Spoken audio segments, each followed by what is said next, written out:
Welcome to Diaspora Digital Media. I am Lydia Odwada. It's DDM's update.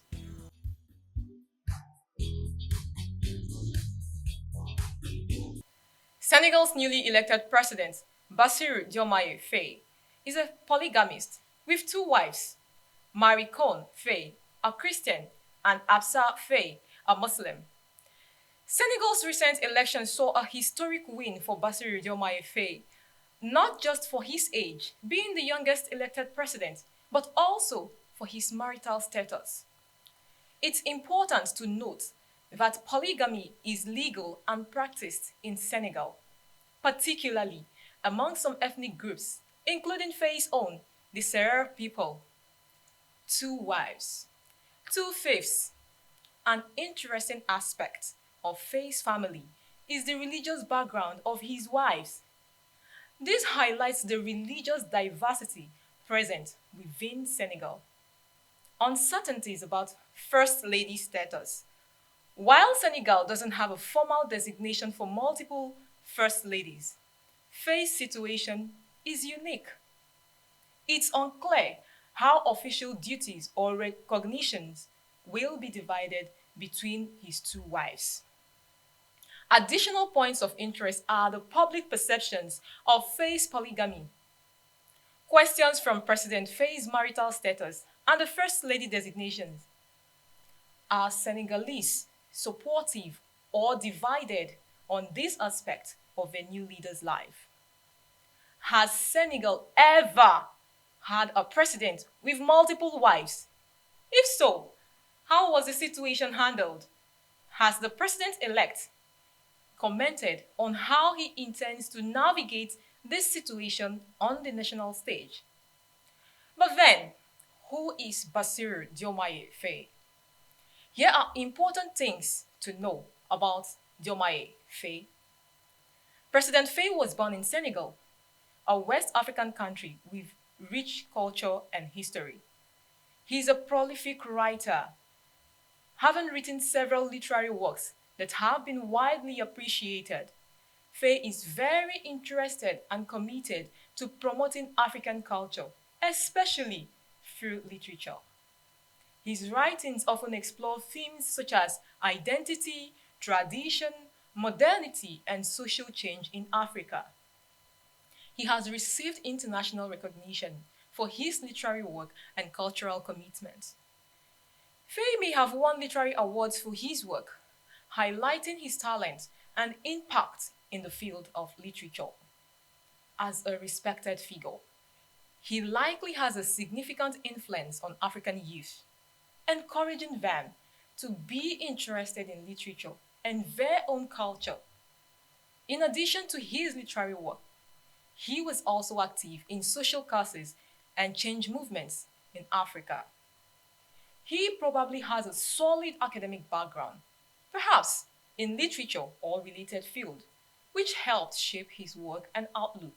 His work contributes to preserving and promoting Africa's cultural heritage, making it accessible to a wider audience through his writings. Bassirou Diomaye Faye, 44 years old, has just been elected the fifth president of Senegal and becomes the youngest president of Senegal. We hope he is committed to putting in the footsteps of Pan-Africanists committed to the just cause of Africa and all African countries, respectively. Sahara Reporters founder and activist Omoyele Sowore, democracy campaigner who contested under the African Action Congress, ACC, in the 2019 and 2023 Nigerian general elections as its presidential candidate, recently expressed his views on Nigerian youths, claiming that they are primarily interested in becoming personal assistants. His statement highlights a perception of career aspirations among young people in Nigeria. While it's essential to recognize that Sowore's perspective may not represent the entire youth population, it does raise questions about the broader context and some of the challenges faced by Nigerian youths. Unemployment is one of the challenges as many Nigerian youths struggle with finding stable employment opportunities. Some end up in roles that doesn't fully utilize their skills or education. There is limited access to resources and opportunities which affect career choices. Why then do Nigerian youths end up with personal assistant roles? Visibility. PAs often work closely with influential individuals, gaining exposure and networking opportunities. Practicality.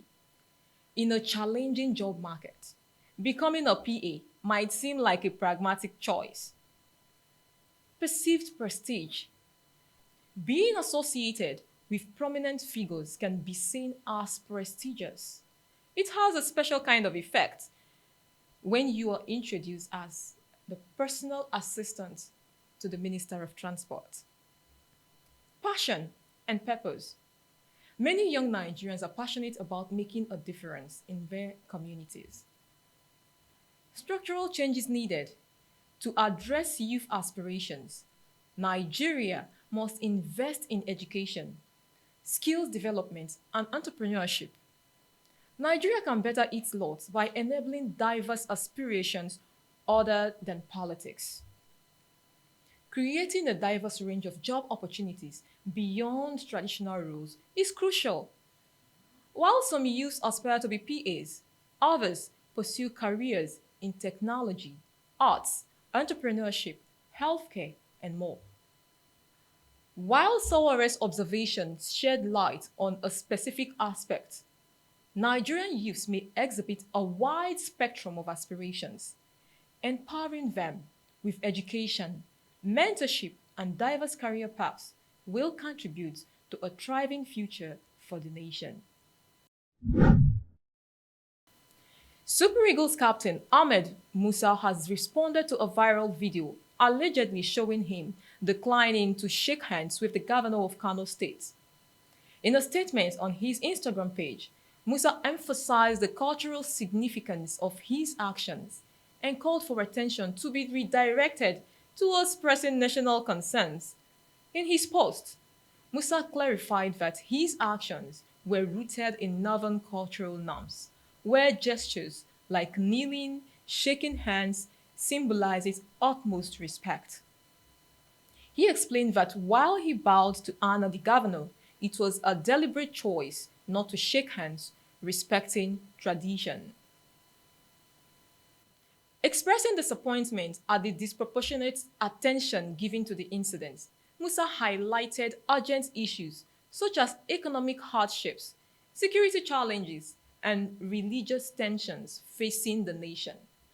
He criticized media outlets, including Arise TV, for amplifying the distraction from crucial matters. Musa urged for a shift in focus towards collective efforts in finding solutions to societal problems. He called for unity and collaboration in building a better future for Nigeria and emphasized the need to uplift each other and prioritize national progress. Musa concluded by appealing for reflection on the allocation of energy and encouraged a concerted effort towards addressing tangible issues confronting the nation. Musa is a celebrity footballer. We've eyes on him like it is expected. But this handshake matter, was it not too overflowed? Anybody can decide who to or not to shake hands with, right? The Zamfara State government has announced that there will be restricted movement along state borders with Katsina and Sokoto from 7 p.m. to 6 a.m.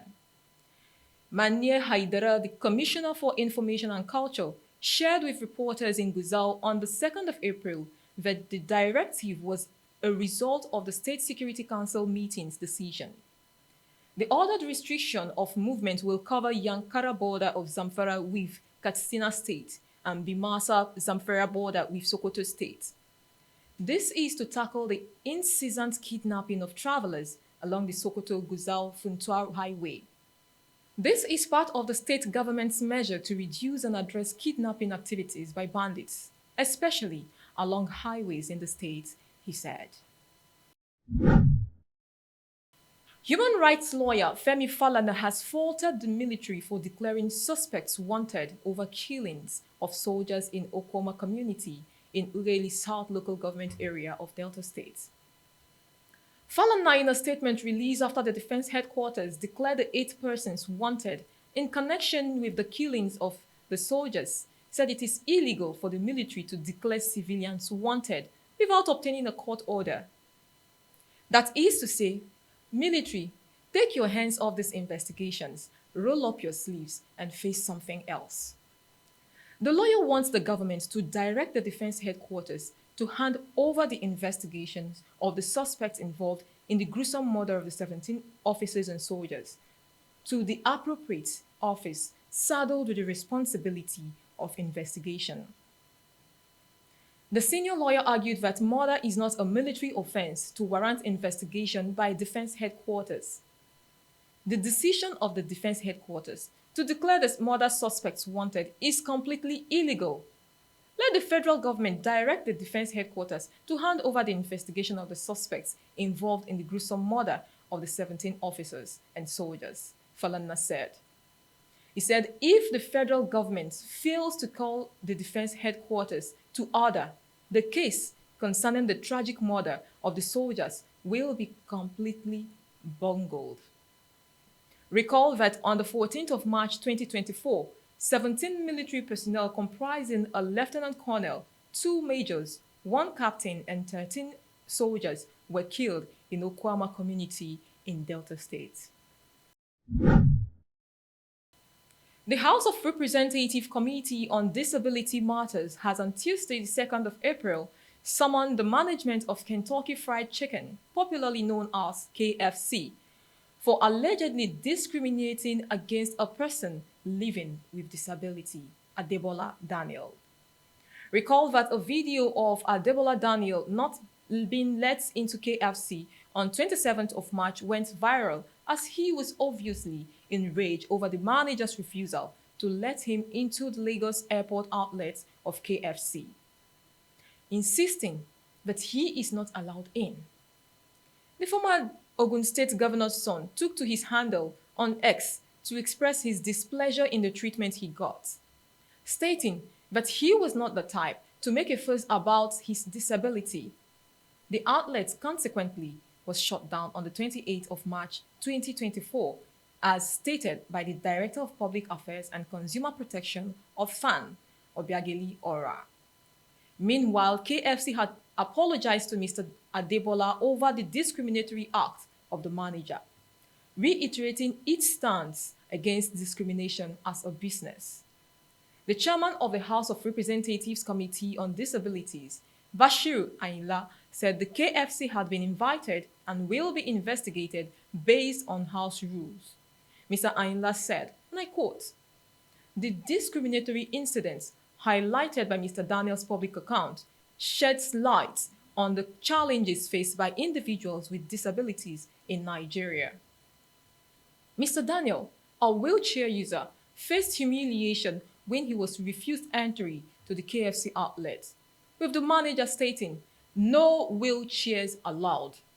This treatment is unacceptable and goes against the principles of inclusivity and respect, and it is a violation of the Disability Act. Of course, many persons with disabilities have gotten this kind of discriminatory treatment at different times. But this one seems different. Could it be the X factor, where anything that hits the platform wears public attention?